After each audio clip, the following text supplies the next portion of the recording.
This year marks the 10th anniversary of China's Belt and Road Initiative, or BRI. But what exactly is it? What does it do? Who takes part? And what is the goal? And is it really just debt trap diplomacy?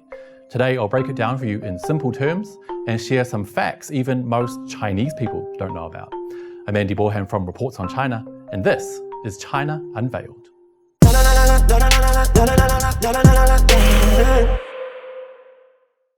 You would have heard the term Belt and Road Initiative, formerly known as One Belt, One Road, thrown around a lot in the past few years. But if you get your news from Western or Western-influenced sources, there's a high chance that you don't know the full story, and that your image of it has been muddied into something altogether negative. Today, I'll tell you why it is anything but. When Western media talks about the BRI, it is usually tinged with scaremongering reports of China ensnaring poor developing nations into predatory debt traps so that Beijing can exert more influence around the world. That is, of course, patently false. But first, what exactly is the Belt and Road Initiative? Well, in simple terms, it's a strategy proposed by China's President Xi Jinping back in 2013, which is based off the ancient Silk Road, a trade route created by Zhang Qian way back in 140 BC, which set off from China's then capital, Chang'an, all the way west through the Middle East and towards Europe, and the maritime Silk Road, which connected the east and west via the sea. This modern version of the Silk Road uses the spirit of the ancient routes to provide support, loans, and expertise to mainly developing nations around the world who need to improve their infrastructure in order to be able to better take part in global trade and development. This quote sums it up really well. The Silk Road spirit is consistent with the ideal of all states joining together in harmony and peace, long upheld by the Chinese nation, with the Chinese people's principles of amity, good neighborliness, and helping others succeed while seeking our own success. The last part of that quote is really important because it says clearly what China gets out of helping others, while seeking our own success. For China, a country of 1.4 billion, global trade and connectivity is an absolute must. China needs to trade with the rest of the world, both buying and selling, and that requires solid and dependable infrastructure for every nation in order to take part. If China needs to buy tea from Sri Lanka, for example, but the roads there are washed out by floods every single year, this will not only affect Sri Lanka and its people, but also China. Good infrastructure benefits everyone, and it's proven to help developing nations out of poverty. The BRI takes a people-centered approach with a focus on poverty alleviation, job creation, and improvement of people's well-being to ensure that the benefits of cooperation reach all individuals. From Asia to Africa, Latin America to the South Pacific, the construction of roads, railways, schools, hospitals, and agricultural facilities contributes to poverty reduction and improves the people's well-being in participating countries. So how does it work? Well, to put it simply, participating countries make an application for a certain project, and then the costs and benefits of the project, as well as its feasibility, are strictly analysed based on tough criteria. The BRI is working to create a long-term, stable, sustainable, and risk-controlled investment and financing system with innovative models and diverse channels in order to establish a stable, transparent, and high-quality funding guarantee system that ensures commercial and fiscal sustainability. If a project passes this strict process, funds are made available through China's Silk Road Fund and the Asian Infrastructure Investment Bank. By June of this year, China had signed more than 200 BRI cooperation agreements with more than 150 countries. Just one of those projects was the China to Laos Railway, which has transformed that small Southeast Asian country from landlocked to land-linked, opening up amazing opportunities for economic growth and removing it from relative isolation. The project created Laos's first ever railway and has literally opened a new chapter for its 7.4 million people.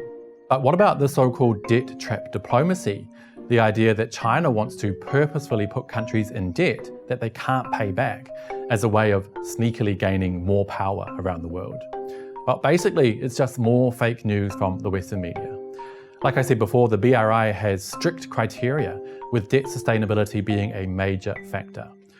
China, together with 28 other countries, created a set of principles that encourage participating governments, financial institutes, and enterprises to attach great importance to debt sustainability and to improve their debt management capability. And here is an important fact for you. Not a single participating country has fallen into a debt crisis as a result of taking part in the Belt and Road Initiative. A lot of people will use Sri Lanka and the Hambantota port as an example, but that is just more disinformation from the West. Sri Lanka did fall into a major debt crisis, but it was mainly due to debt owed to Western nations and global financial institutions. Here are some important numbers. A massive 80% of Sri Lanka's debt is owned by private and public Western institutions. And China's share, despite helping to build massive projects in that country, just 10%. So one of the many goals of the Belt and Road Initiative is to provide developing nations with other options, with ways of developing their infrastructure and bettering people's lives, without having to rely on what Professor Wang Yiwei calls an unjust and irrational global economic order, characterized by a monetary framework dominated by the US dollar, a production chain controlled by Western multilateral corporations, and trade mechanisms marked by unequal exchanges. And do you know what the really cool thing about the BRI is? China is doing all of this without wanting to impose any ideologies or change the social systems of participating countries in any way. Check this out. Under the BRI, nations respect each other's sovereignty, dignity, territorial integrity, development path, social system, core interests, and major concerns. As the initiator of the BRI, China passionately campaigns for the establishment of a new model of international relations, characterized by mutual respect, equity, justice, and win-win cooperation. It is committed to building partnerships based on dialogue rather than confrontation, and friendship rather than alliance. Compare that with Western-style diplomacy, which is inevitably aimed at forcing other countries to adopt Western ways of thinking and living. Well, not anymore. So I think it would be fair to say that one of the main aims of the Belt and Road Initiative is shared with Miss Universe contestants all around the globe: world peace.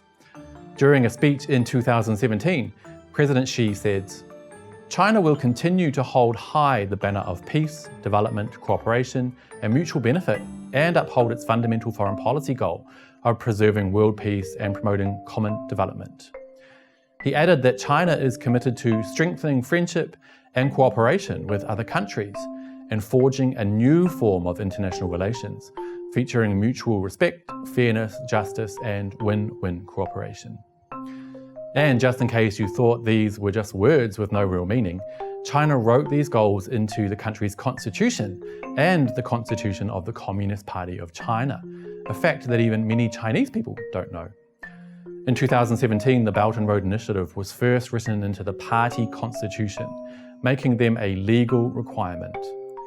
In international affairs, the party shall hold dear humanity's shared values of peace, development, fairness, justice, democracy, and freedom, defend world peace, promote human progress, work to build a human community with a shared future, and advance the building of an open, inclusive, clean, and beautiful world that enjoys lasting peace, universal security, and common prosperity. Below that, the Constitution mentions the Belt and Road Initiative by name as a way to achieve those goals. So basically, you guys, China is not only committed to making the world a better place using the Belt and Road Initiative, but they're literally required to by law. Can you imagine if the USA, for example, added world peace into their constitution? I can tell you now the world would be a much better place. And that, my friends, is why I wholly support the success of the BRI, and I hope you do too. Let's make the world a better, brighter place together. See you next time.